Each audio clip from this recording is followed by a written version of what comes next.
성도 요즘 많이 바쁘시죠? 그리고 힘든 하루 보내고 계시지 않나요?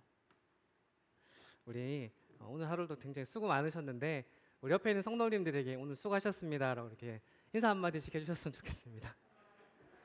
오늘 수고 많으셨습니다. 하루 고생하셨고요. 수고 많으셨습니다.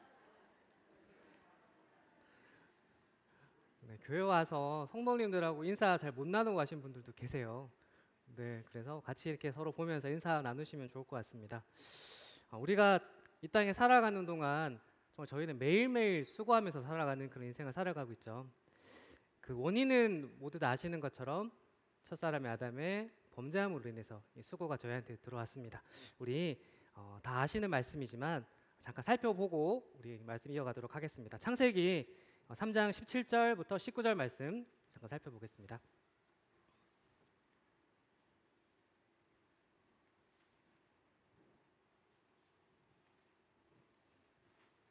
네, 좀 넘겨주시면 좋겠는데. 네, 2층에 좀 네.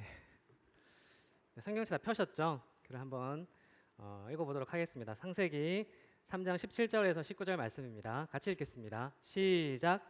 아담에게 이르시되 내가 내 아내의 말을 듣고 내가 내게 먹지 말라 한 나무의 열매를 먹었은즉 땅은 너로 말미암아 저주를 받고 너는 내 평생에 수고하여야 그 소산을 먹으리라. 땅이 내게 가시덤불과 엉겅퀴를 낼 것이라. 네가 먹을 것은 밭의 채소인즉 내가 흙으로 돌아갈 때까지 얼굴에 땀을 흘려야 먹을 것을 먹으리니 내가 그것에서 취함을 입었음이라. 너는 흙이니 흙으로 돌아갈 것이니라 하시니라. 네, 말씀에 적혀 있는 것처럼 매일매일 땀을 흘리고 또 고민하고 그리고 수고해야지만 우리는 우리가 원하는 어떤 결과를 얻을 수 있고 또 얻을 수 있을 것 같은 그런 생각을 하면서 우리가 살아가고 있습니다. 오늘은 이 수고라는 이 한 단어에 대해서 우리 성도님들과 함께 좀 생각해보는 시간을 갖기를 원합니다. 오늘 본문 말씀은 누가복음 5장 1절에서 11절 말씀, 누가복음 5장 1절에서 11절 말씀인데 같이 형제 자매님들 한 절씩 이렇게 교독하는 시간 갖도록 하겠습니다. 네, 누가복음 5장 1절에서 11절 말씀 같이 읽도록 하겠습니다. 자, 형제님들부터 읽겠습니다. 시작. 우리가 몰려와서 하나님의 말씀을 들을새 예수는 게네사렛 호숫가에 서서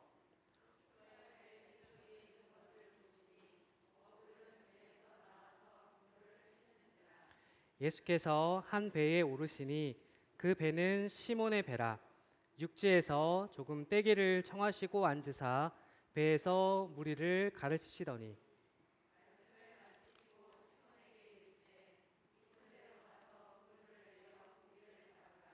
시몬이 대답하여 이르되 선생님 우리들이 밤이 새도록 수고하였으되 잡은 것이 없지만은 말씀에 의지하여 내가 그물을 내리리이다 하고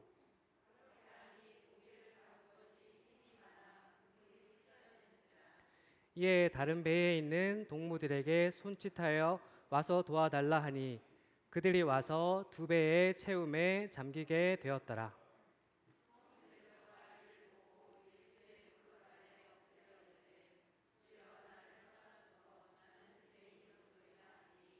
이는 자기 및 자기와 함께 있는 모든 사람이 고기 잡힌 것으로 말미암아 놀라고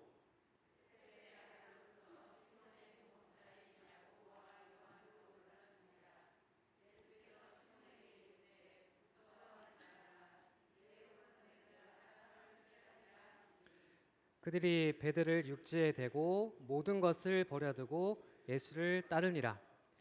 네, 잘 아시는 사건이죠. 아주 평화로운 그런 한 어촌 마을에서 일어났던 한 사건입니다. 예수님께서 이 게네사렛 호숫가에서 무리들에게 하나님 말씀을 전하셨습니다. 이 게네사렛 호숫가는 잘 아시는 것처럼 이 갈릴리 바다의 또 하나의 다른 이름입니다. 이 사람들이 많이 예수님 말씀을 들으려고 몰려오자 예수님은 주위를 둘러보셨습니다. 그리고 두 척의 배가 있는 것을 발견하셨죠. 그래서 그중 한 척 배에 오르시고 그 배 주인에게 이 배에 타시고 좀 육지에서 띄워 떼기를 청하셨습니다. 그 배 주인은 예수님의 말씀에 순종해서 배를 육지에서 호수 쪽으로 옮겼습니다. 그리고 예수님은 무리들에게 하나님의 말씀을 전하셨죠. 말씀을 마치고 나서 그 배의 주인이 시몬에게 예수님께서 이렇게 말씀하십니다. 깊은 데로 가서 그물을 내려 고기를 잡으라. 성도님들 낚시 좋아하세요? 낚시 해보신 적 있으세요? 최근에 TV 프로에서 낚시 관련된 프로 굉장히 많이 하더라고요. 뭐 도시 어부도 있고 그 외에도 다양한 채널에서 이 낚시 관련된 그런 프로그램들을 굉장히 많이 하던데 저는 딱 한 번 낚시해 본 적 있거든요. 태어나서 한 번 했었는데 몇 년 전에 가족들과 함께 바닷가에서 바다 낚시를 배를 타고 나가서 한 경험이 있습니다. 그때 사진인데요. 네, 네. 이 배를 타고 이 바다 가운데로 나가서 이 낚싯바늘에 그 꿈틀거리는 지렁이 이렇게 끼워가지고 힘차게 던졌던 그런 기억이 있습니다. 혹시 이 너무 고기 큰 걸 잡아서 줄이 끊어지면 어떡하지? 라는 그런 생각, 그리고 너무 무거워서 혼자 힘으로 끌어당기지 못하면 어떡하지라는 말도 안 되는 상상을 그때 하면서 이 그물을 낚싯바늘을 던졌던 그런 기억이 있습니다. 저희 가족 4명이 동시에 이렇게 던졌는데 수십 번을 이렇게 던졌던 것 같아요. 그런데 물고기 잡는 게 쉽지 않았습니다. 혹시 자리가 안 좋아서 그런 줄 알고 옆으로 옮겨보고 이렇게 했었는데 안 잡히더라고요. 그래서 끝내 한 마리도 못 잡고 육지로 돌아왔었는데 그 뒤로도 이 낚시하고 싶다라는 그런 생각을 해보긴 했었어요. 근데 생각해보면 그 당시에 저희 옆에서 같이 낚시 바늘을 던졌던 분들은 고기를 잘 잡으셨거든요. 물고기 잡는 것도 이 많은 경험 그리고 기술이 필요하다라는 것을 그때 처음으로 깨달았습니다. 지금 우리 본문 말씀의 상황은 이 물고기 잡는 것에 대해서 저와 같이 완전 비전문가이신 예수님께서 이 물고기 잡는 것을 생업을 하고 있는 프로인 베드로에게 깊은 데 가서 그물을 던지라고 말씀하신 상황입니다. 지금 이 상황을 여러 성도님들이 만약에 경험했다면 어떤 마음이 드실까요? 분명히 소문에 목수야들이라고 들었는데 왜 나한테 이 물고기 잡는 것에 대해서 어드바이스를 하시는 것이지? 라고 이 베드로가 생각하고 당황했을 수도 있을 것 같습니다. 그 당황했던 이유들을 한번 정리해봤는데 하나 좀 살펴보겠습니다. 베드로가 당황했을 이유는 첫 번째는 예수님의 직업입니다. 예수님 직업은 아시는 것처럼 목수이시죠. 아마 예수님은 지금까지 스스로 낚싯바늘을 던져서 물고기를 잡아본 경험이 없으셨을 것 같아요. 물론 있으셨을 수도 있지만 아마 없을 거라고 저는 생각이 들고 그렇다는 말은 예수님은 이 고기 잡는 것에 대한 지식은 전혀 없으신 분이셨습니다. 두 번째는 이 물고기를 잡는 최적의 시간대라고 표현했는데 물고기를 언제 잡으면 잘 잡힐까요? 혹시 시간대를 잘 아시나요? 일반적으로 물고기는 밤에 잘 잡힌다고 하더라고요. 이 물고기는 보통 밤에는 얕은 곳으로 이동해서 어부들이 그물을 이용해서 물고기를 잡을 수 있는데 낮 시간대는 그물이 닿지 않는 깊은 수심으로 이동하기 때문에 이렇게 어망을 던져서 물고기 잡기는 쉽지 않다고 합니다. 그리고 세 번째입니다. 세 번째는 그물을 내리는 장소입니다. 이 그물을 내리는데 물고기 잡기 쉬운 것은 수심이 얕은 곳입니다. 그런데 깊은 데로 가라고 했기 때문에 이 베드로는 좀 당황했을 수도 있을 겁니다. 마지막으로 네 번째는 베드로의 몸 상태였습니다. 베드로는 물고기를 잡기 위해서 밤이 새도록 수고하고 굉장히 지쳐있는 그런 상황이었죠. 너무 힘이 들어서 지쳐있는 상황인데 비전문가 예수님께서 오셔서 자기 상식하고 전혀 다른 곳에서 물고기를 잡으라라고 하는 그런 상황이었습니다. 그리고 하나 더 있는데 그물의 상태였죠.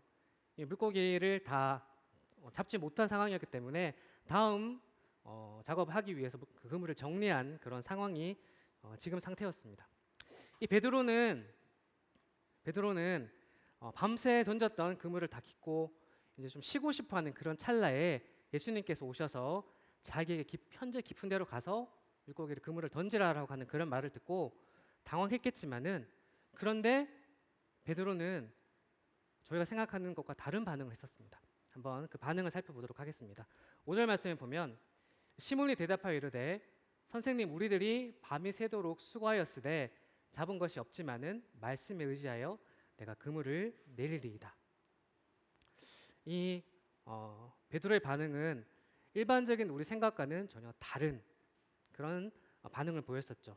제 경험과 또 지식과는 완전히 반대되는 그런 대답을 이 베드로가 하고 있습니다.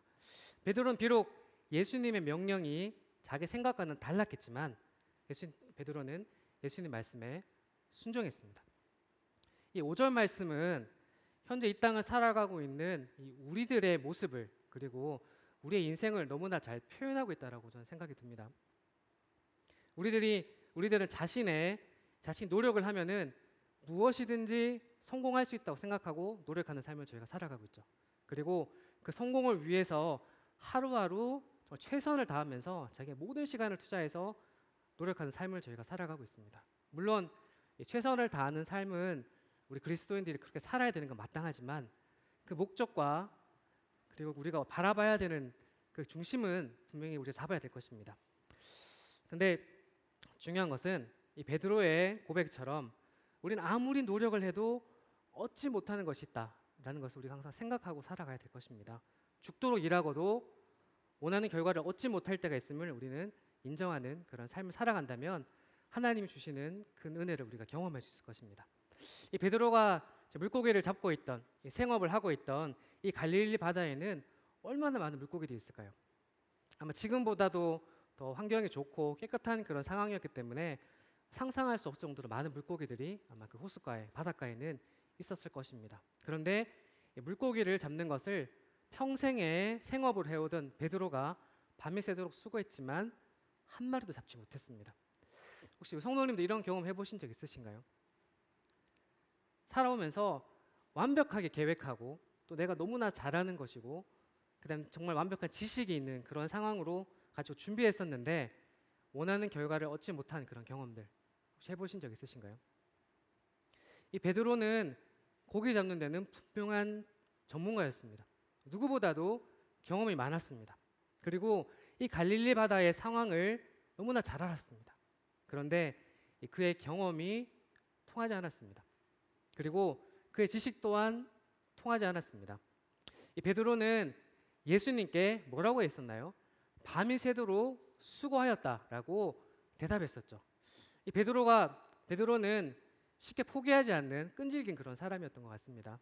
만약에 제가 베드로와 같은 상황이었다면 물고기를 낚시를 몇 번 던지고 나서 안 잡히네 그러고 오늘은 내 때가 아닌가 봐 그러고 돌아갔을지도 모르지만 이 베드로는 날이 새도록 그물을 던지고 실패하고 또 던지고 실패하고 그런 경험들을 계속적으로 반복해서 했습니다. 쉽게 포기하지 않고 최선을 다하는 그런 삶을 베드로는 살아왔던 것이죠. 우리가 이 땅을 살아가면서 수고한다고 해서 정말 모든 것들을 이루지 못한다라는 것을 항상 경험하는 것 같아요. 농부가 땅을 파서 씨앗을 뿌리고 가꾸더라도 중간에 병충해가 일어날 수도 있고 그리고 뜻하지 않게 홍수가 날 수도 있고 가뭄이 날 수도 있어서 제 생각과는 전혀 다르게 진행되는 경우들이 저희가 살아가면서 많이 경험을 하는 것 같습니다. 우리가 씨를 뿌릴 수는 있지만 이 열매를 거두는 것 그리고 이 결과를 거두는 것은 우리의 영역에서 벗어난 일이다라는 것을 살면서 기억하셔야 될 것 같습니다. 이 하나님께서는 우리를 통해서 이 하나님의 일을 하시기를 지금도 원하고 계십니다. 그런데 이 하나님께서 우리를 사용하시는 때가 있으시죠. 지금 바로 베드로가 처해 있던 이 상황 어떤 상황이었나요? 베드로가 처해 있던 상황이 어땠나요? 밤새 자기 힘으로 무언가를 얻으려고 노력했었고 실패를 경험했고 지쳐서 더 이상 자기 힘으로 뭔가 할 수 없다라고 포기했을 때 이때가 바로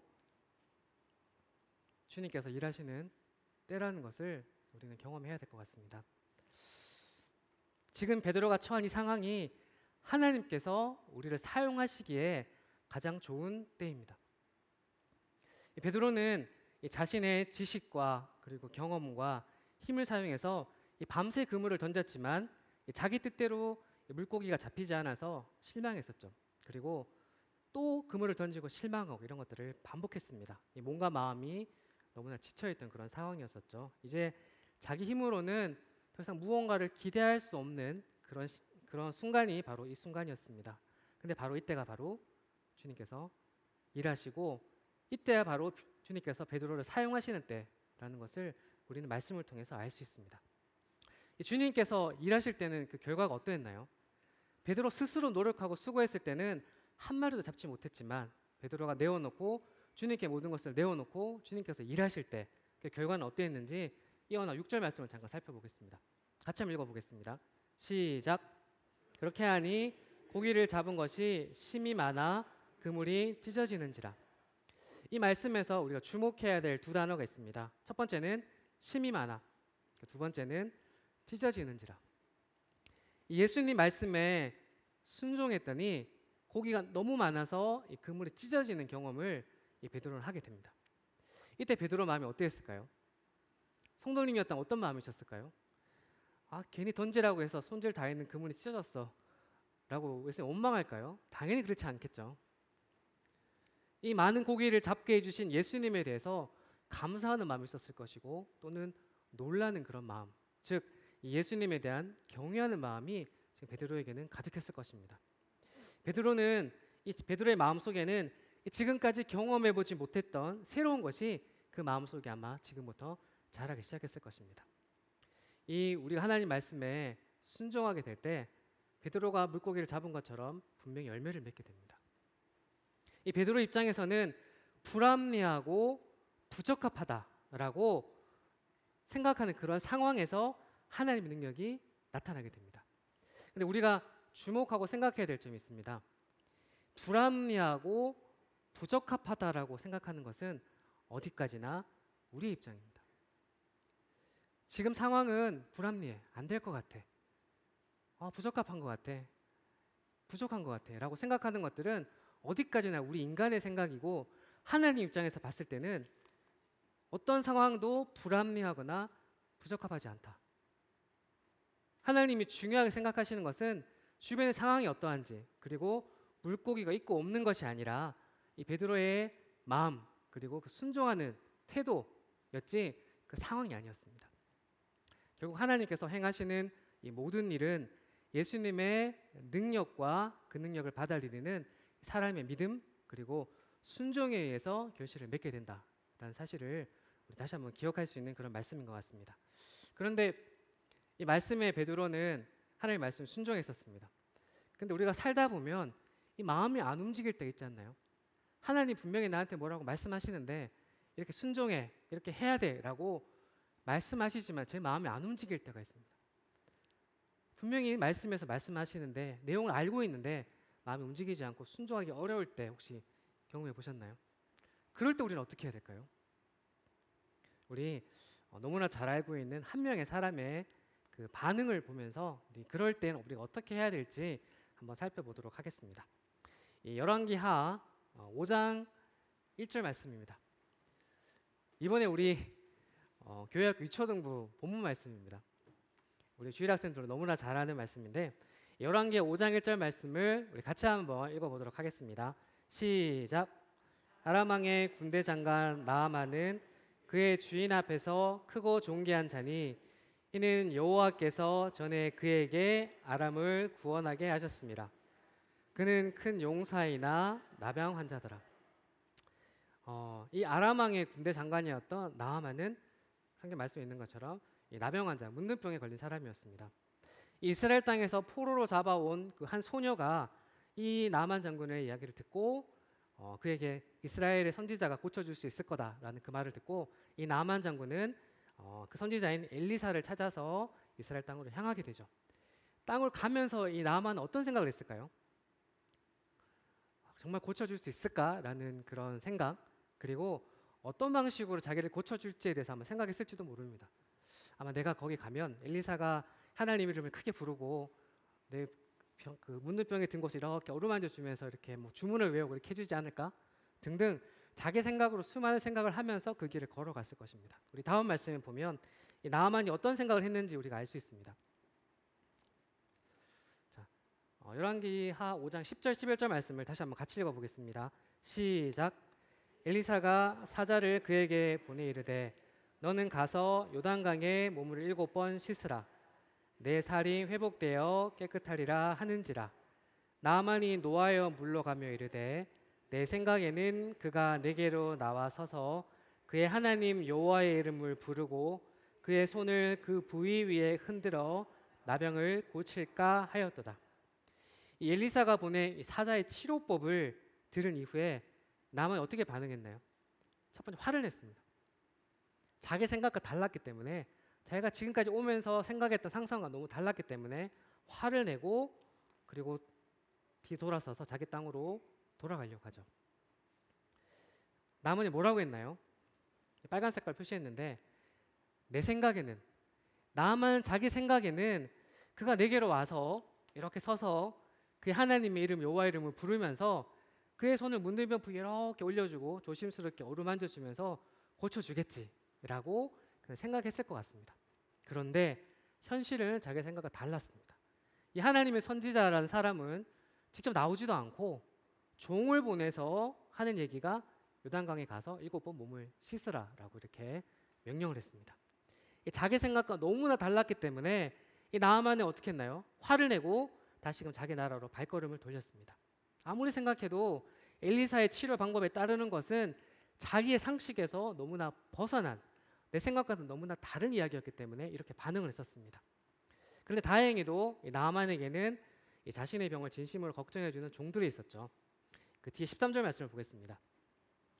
그의 종들이 나와서 말하 이르되 내 아버지여 선지자가 당신에게 큰 일을 행하라 말하였다면 행하지 아니하였으리이까 하물며 당신에게 이르기를 씻어 깨끗하게 하라 함이리이까 하니. 이 종들의 이 말을 듣고 난 이후 나아만은 어떻게 행동했나요?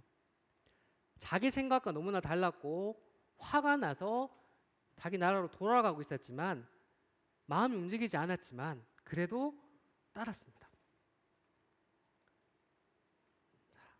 뒤에 말씀에 보면 나아만이 이에 내려가서 하나님의 사람의 말대로 요단강 7번 몸을 잠그니 그의 살이 어린아이의 살같이 회복되어 깨끗하게 되었더라. 이 하나님 명령에 대해서 그 마음이 합하여 온전히 순종하여 따르는 경우도 있겠지만 지금 나아만 장군과 같이 자신의 상식과 경험으로는 도저히 이해할 수 없는 그런 상황 속에서도 우리는 하나님 말씀에 순종해야만 하는 경우들을 우리는 앞으로 많이 겪으실 수 있을 겁니다. 우리는 비록 내 생각과는 다를 수 있지만 이 분명한 하나님의 명령이라면 그 말씀에 순종해야만 합니다. 내 마음이 움직이지 않을 수 있지만 그럴 때에도 내 몸을 쳐서 억지로라도 움직여서 하나님 말씀에 순종하게 된다면 나아만 장군과 같이 깨끗하게 되어짐을 우리는 경험할 수 있을 겁니다. 이 하나님의 은혜는 우리가 우리 몸을 움직여 이 하나님 말씀에 순종할 때 가장 필요한 순간 그리고 가장 필요한 곳에서 차고 넘치게 주어지는 것이 바로 하나님의 은혜입니다. 다시 누가복음 말씀을 잠깐 살펴보겠습니다. 7절 말씀입니다. 7절 말씀에 이에 다른 배에 있던 동무들에게 손짓하여 와서 도와달라 하니 그들이 와서 2배의 채움에 잠기게 되었더라. 이 베드로 한 사람이 하나님 말씀을 순종했습니다. 그 순종함으로 인해서 이 혼자서는 감당하지 못할 정도로 정말 많은 큰 은혜를 이 베드로는 경험하게 됩니다. 우리 성도님들 한 분의 온전한 순종, 하나님 말씀에 따름으로 인해서 이 성도계 전체에 선한 영향을 끼칠 수 있다는 사실을 우리는 기억해야 됩니다. 나 한 명이 겨우 나 하나 가지고 라는 생각이 아니라 내가 하나님 앞에 순종한다면 나로 인해서 하나님께서는 이 교회를 축복하시고 또 교회에 하나님께서 원하시는 그런 은혜를 베풀어 주실 것입니다. 근데 바꾸어 말하면 나 한 명의 불순종으로 인해서 교회 전체가 힘들어질 수도 있다라는 생각 또한 우리는 해야 될 것입니다. 혹시 지금 제 삶이 하나님 앞에서 올바르지 못한 삶을 살고 있지 않은가요? 혹시 하나님 앞에 내어놓지 못할 부끄러운 일을 내가 지금 하고 있지 않은가요? 좋지 못한 습관들, 좋지 못한 행동들 있진 않으신가요? 그 행동으로 인해서 교회 전체가 힘들어질 수도 있고 또는 나의 순종함으로 인해서 교회 전체가 은혜를 받을 수 있다는 사실들을 항상 기억해야 됩니다. 이제 큰 은혜를 경험했던 이 베드로의 반응에 대해서 우리 이어지는 말씀을 통해서 살펴보겠습니다. 8절 말씀입니다. 같이 한번 읽어보겠습니다. 시작.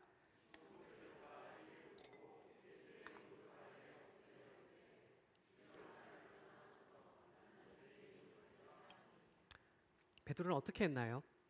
크신 은혜를 경험하고 나서 예수님의 무릎 아래 엎드렸습니다. 이 다른 사람의 무릎 아래 엎드리거나 또는 다른 사람 앞에 무릎 꿇는 것, 혹시 그런 경험 해보신 적 있으신가요? 다른 사람 앞에 엎드리거나 무릎 꿇는 경험 해보셨나요? 이거는 정말 자기 자신의 자아 그리고 자존심을 완전히 포기하고 내려놓을 때 가능해지는 것입니다. 이 베드로는 예수님 앞에 무릎 엎드렸었죠. 이 세상의 관점에서 보면은 이 무릎 꿇고 앞에 엎드리는 것은 어떤가요? 수치스럽고 또는 비굴한 것으로 간주되어서 비웃음과 조롱거리가 되기도 합니다. 그런가요? 따라서 이 무릎 앞에 엎드린다는 것은 그 사람의 자존심을 완전히 내어놓아야지만 가능해지는 게 다른 사람 앞에 엎드리는 것입니다. 보통 일반적으로 우리가 언제 엎드리나요? 저는 생각해보면 엎드린 지 몇 번 있었던 것 같아요. 언제였냐면 큰 잘못을 했을 때, 정말 그 상대방에게 너무나 큰 잘못을 했을 때, 진심으로 사과할 때, 그리고 또 다른 누군가가 나보다 훨씬 큰 자임을 인정할 때 우리는 엎드리게 되고 그 앞에 무릎 꿇게 되는 것 같습니다. 이 상황에 따라서는 그것은 포로나 노예가 되는 것을 의미하고 또 스스로 자기 자신에 대한 인간됨을 포기하는 것, 다시 말해서 자기 삶의 모든 것을 상대방 앞에서 포기하는 것을 의미하는 것입니다. 그런데 우리가 예수님 앞에서 무릎 꿇고 예수님 앞에 엎드리는 것은 우리 삶을 포기하는 것이 아니죠. 그럼 어떤 것인가요? 포기하는 것이 아니라 우리 자신의 진정한 삶을 완전히 되찾는 것이 바로 예수님 앞에 엎드릴 때 우리 삶을 찾을 수가 있습니다. 하나님 앞에 자신의 모든 것을 내려놓고 자기를 온전하게 포기할 때 비로소 하나님께서 우리를 통해 원하시는 그런 완전한 삶을 우리는 살기 시작할 수 있게 되는 것입니다. 이 베드로는 예수님께 자신을 완전하게 내어놓고 그 삶이 갑자기 180도 변화되기 시작을 했었습니다. 그 변화의 시작, 그 무엇이었을까요? 베드로가 첫 번째 변화를 했던 그 시작은 우리 5절 말씀을 다시 한번 살펴보겠습니다. 시몬이 대답하여 이르되 선생님 우리들이 밤이 새도록 수고하였으되 잡은 것이 없지만은 말씀에 의지하여 내가 그물을 내리니이다 하고, 베드로는 예수님을 지금 어떻게 부르고 있나요? 어떻게 부르고 있나요? 선생님이라고 부르고 있습니다.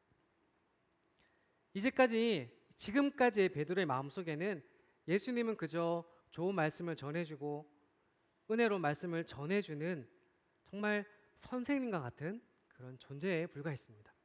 그런데 자신의 모든 것을 내어놓은 지금 베드로는 그 예수님에 대해서 뭐라고 부를까요? 8절 말씀을 다시 보면 시몬 베드로가 이를 보고 예수의 무릎 아래 엎드려 이르되 주여 나를 떠나소서 나는 죄인이로소이다. 호칭이 바뀌었습니다. 베드로가 자신의 삶을 내어놓고 예수님에 대한 인식이 변화되자 첫 번째 예수님의 선생님에서 주여라고 변화되는 것을 우리가 살펴볼 수 있습니다. 그리고 이어서는 자기 자신의 호칭 또한 바뀌게 됩니다. 5절 말씀에서 뭐라고 되어 있나요? 베드로는 내가 그물을 내리겠다 라고 내가라고 자기를 표현합니다. 그런데 8절에서 자기를 뭐라고 표현하나요? 죄인이라고 베드로는 자기 자신을 이야기하죠. 표현하고 있습니다. 이 큰 기적을 경험하고 나서 베드로는 비로소 예수님이 자신의 주인이시며 자기는 그 발 앞에 온전히 엎드릴 수밖에 없는 죄인이란 것을 베드로는 경험하게 됩니다. 이 베드로의 이런 완전한 순종은 주변에 있는 다른 사람들에게까지 선한 영향력을 끼치게 되죠. 10절 말씀을 같이 한번 살펴보겠습니다. 같이 한번 읽어보겠습니다. 시작.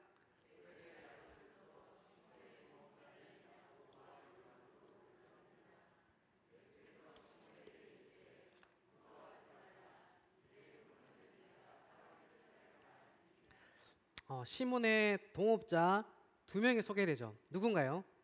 세베대 아들인 야고보와 요한, 이 두 명에 대해서 소개하고 있습니다.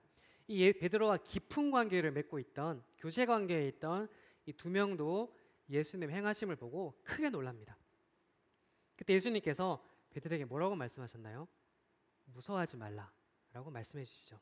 그리고 이어서 이제 후로는 네가 사람을 취하리라라고 베드로에게 말씀해 주십니다. 지금까지 갈릴리 바다에서 물고기를 잡으며 살아오던 베드로에게 이제부터는 물고기가 아니라 사람을 취하게 될 것이다라고 말씀해 주고 계십니다. 이 기적과 같은 말씀을 베드로 옆에 듣고 있던 야고보와 요한도 그 예수님의 그 말씀에 즉각 반응하고 베드로 함께 같이 예수님께 순종하고 따르게 되죠. 11절 말씀을 잠깐 살펴보겠습니다. 어떻게 됐나요? 그들이 베드로 육지에 대고 모든 것을 버려두고 예수를 따르니라. 예수님께서는 즉시 자기를 따라오라고 즉시라는 표현을 안 하셨거든요. 그냥 모든 것을 버려두고 자기를 따라오라고 말씀하셨습니다. 제가 만약에 저 베드로의 상황이었다면 어쩌면 머릿속에 내 생각이 남아 있었다면 조금 전에 잡았던 그 물고기 생각났을 수도 있을 것 같아요. 그래서 물고기를 예수님을 따르겠지만 이 물고기를 팔아서 돈을 조금 모아서 예수님 따를 때 썼으면 하는 그런 마음이 들지 않았을까요? 그런 마음 전혀 없었을까요? 물고기 있는데 팔아가지고 그 돈 가지고 가난한 사람 도와주고 예수님 음식도 사드리고 숙소도 얻고 이렇게 해야겠다라는 생각을 했을지도 모르겠습니다. 그런데 베드로는 그렇게 하지 않았습니다. 그는 이 자신의 생각과 수고가 얼마나 부질없는 것인지 경험을 통해서 분명히 깨달았죠.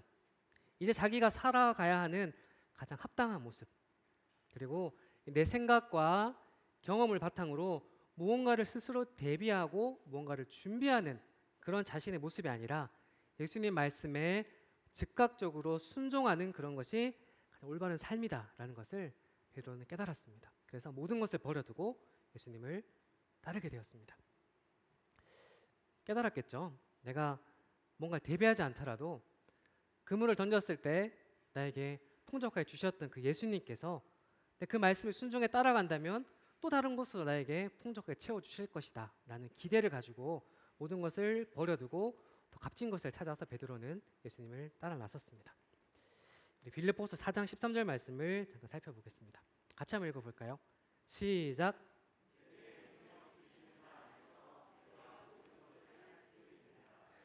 지금까지 베드로가 살아왔던 삶은 큰 글자 보이시나요? 뭐라고 써 있나요? 내가 모든 것을 할 수 있다. 에 맞춰진 삶을 베드로가 살아왔었습니다. 내가 조금 더 수고하고 조금 더 노력하고 잠자는 시간 조금 더 줄이고 정말 많은 것을 투자한다면 내 능력으로 모든 것을 충분히 이룰 수 있을 거야 라는 생각을 가지고 베드로는 지금까지 살아왔을 것입니다. 하지만 예수님을 실제적으로 베드로가 경험한 이후에는 그의 마음속에 이렇게 바뀌었을 겁니다. 내게 능력 주시는 자 안에서, 내게 능력 주시는 자 안에서라는 이 말이 베드로의 마음속에 새겨졌을 겁니다. 지금까지와는 전혀 다르게 내 노력이 아니라 내가 이뤘던 모든 것들은 내 수고가 아니라 내게 능력 주시는 자 안에서 가능했다라는 사실을 베드로는 비로소 깨닫게 되고 모든 것을 버려두고 예수님을 따르게 되었습니다. 그리고 그의 삶을 결단하고 모든 것을 버려두고 예수님을 따라서 쫓아가게 됩니다. 성도님들, 혹시 만약에 지금 예수님께서 우리 성도님들이 일하고 계신 현장에 나타나셨어요. 그래서 베드로에게 말씀하신 것처럼 이제 후로는 네가 사람을 취하리라 라고 이렇게 말씀하시면서 나를 따라라 라고 하신다면 어떻게 하실 건가요? 내가 지금까지 이루었던 수많은 것들, 내가 가지고 있던 것들, 사실 베드로가 배를 버려두고 따라왔잖아요. 그 배를 구하기 위해서 얼마나 노력했을까요? 처음부터 있지 않았을 테고 처음에는 남의 배에 타서 물고기를 잡는 일을 도와준 일부터 시작해서 자기 배가 생기는 데까지 얼마나 많은 시간과 노력이 있었을까요? 근데 그 모든 것을 다 버려두고 예수님 말씀을 따라서 예수님 따라가는 그런 결단을 성도님들 하실 수 있을까요? 만약 베드로와 야고보와 요한이 예수님 말씀에 순종하지 않고 그냥 자기 삶의 터전에서 여전히 물고기를 잡는 삶을 만약에 선택했다면 어땠을까요? 성경에는 이 사람의 이름이 나오지 않았겠죠. 우리도 베드로, 야고보, 요한이 누군지 몰랐을 것입니다. 어쩌면 이 세 사람의 이름이 생명책에 기록되지 않았을 수도 있습니다. 하지만 이 한순간 자기 모든 것을 버리고 예수님 따르겠다라고 결단했을 때 그 한순간의 결단으로 인해서 이들은 예수님과 동행하고 예수님의 제자의 삶을 살아가고 그 누구보다도 예수님께 쓰임받고 순종하는 그런 큰 자가 되었습니다. 우리에게도 주님께서 선택의 순간 그리고 결단의 순간을 허락하실 겁니다. 고민되겠죠. 그런 순간이 나에게 왔을 때 우리가 어떻게 해야 될지. 저도 그런 경험을 했었고 회사의 입장에 회사를 다니는 상황 속에서 회사 일에 집중하고 되고 교회를 가야 되는 상황이 됐을 때 결단해야 되는 순간들이 분명히 있을 겁니다. 저 수요 집회 한번 간증한 적이 있었는데 수요 집회 나오는 것이 굉장히 힘들었었습니다. 얼마 전까지만 해도. 그래서 수요일 늦게 오고 또 빠지는 경우도 많고 참 많이 힘들었었는데 그때 하나님 앞에 기도하고 결단해서 수요일은 교회 가야 되겠습니다라고 사장님한테 가서 말씀을 드렸고 그 이후에 사장님이 인정을 해주셨어요. 그래서 오늘 나올 때도 저를 보시더니 수요일이네 퇴근하다고 뭐해? 라고 이렇게 말씀할 정도의 삶이 됐습니다. 그래서 6시 땡 하면 나오거든요. 결단해야지만 되는 것 같습니다. 제 스스로 세상의 것들을 비교하고 판단해서 이건 안 될 것 같은데 내가 이렇게 이야기하면 어떻게 반응하지라는 그런 두려움이 있을 수 있지만 하나님 앞에 기도하고 결단하면 하나님께서는 분명히 가장 좋은 것을 우리에게 주시는 분이라는 사실들을 우리 성도님이 경험하셨으면 좋겠습니다. 마지막으로 요즘 우리 말씀의 트렌드가 뭔지 아시나요? 끝날 때 찬양 한 곡 하는 거. 우리 차정 형제님부터 시작해서 이번 한창호 형제님도 사랑은 노래 부르셨고 그렇게 하셔가지고 저도 처음인데 같이 찬양 한 곡 부르고 오늘 말씀을 마치고자 합니다. 오늘 말씀 주제와 좀 되게 연관이 있고 또 제가 얼마 전에 교사 MT할 때 처음으로 제가 그 곡을 연습해서 불렀던 곡인데 계속 제 입에서 이렇게 떠나지 않고 제 입에서 불러지는 그런 찬양이 있어서 우리 성도님들과 함께 그 찬양을 하기를 원합니다. 혹시 아시나요? 주가 일하시네. 네, 같이 주가 일하시는 찬양하고 오늘 말씀 마치도록 하겠습니다.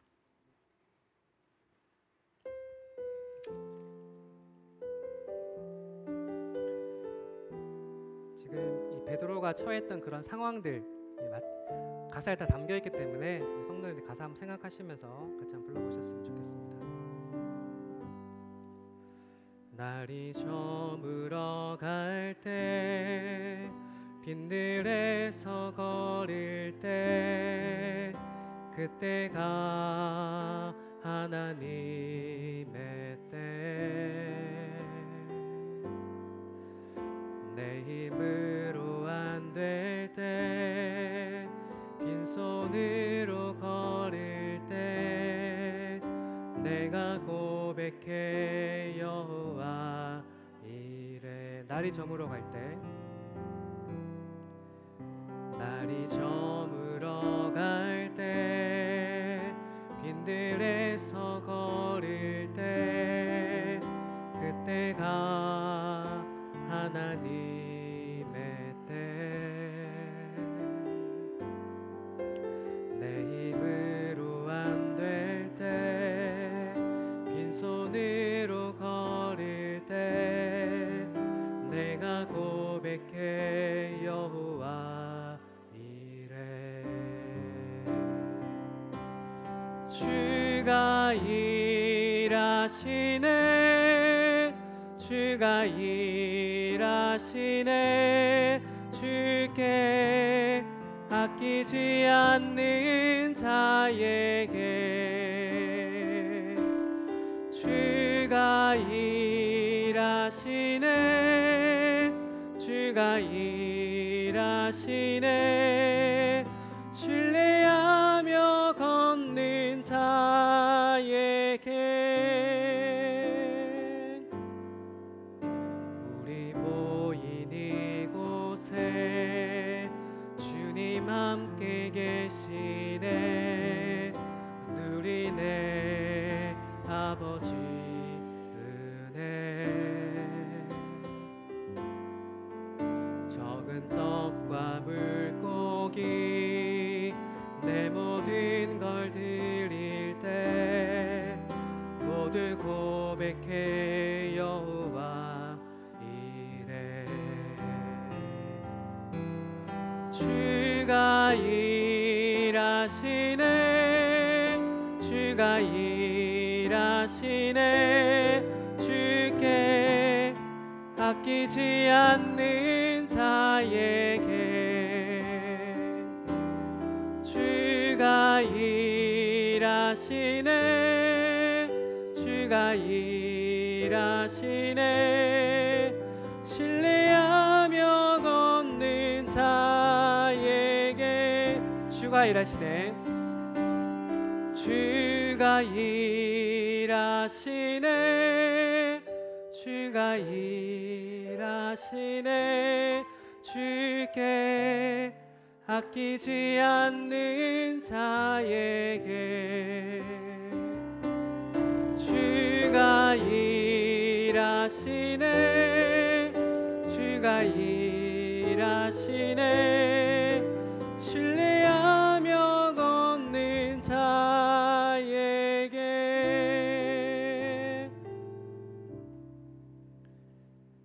내 힘으로 안 될 때 빈손으로 걸을 때 주께서 일하신다라는 그런 사실들을 우리 성도님들 매일 삶 속에서 기억하시고 내가 주께 순종하는 그런 상황에서 결단하고 좀 하나님께서 주시는 은혜를 경험하는 우리 성도님들 되시기를 바랍니다.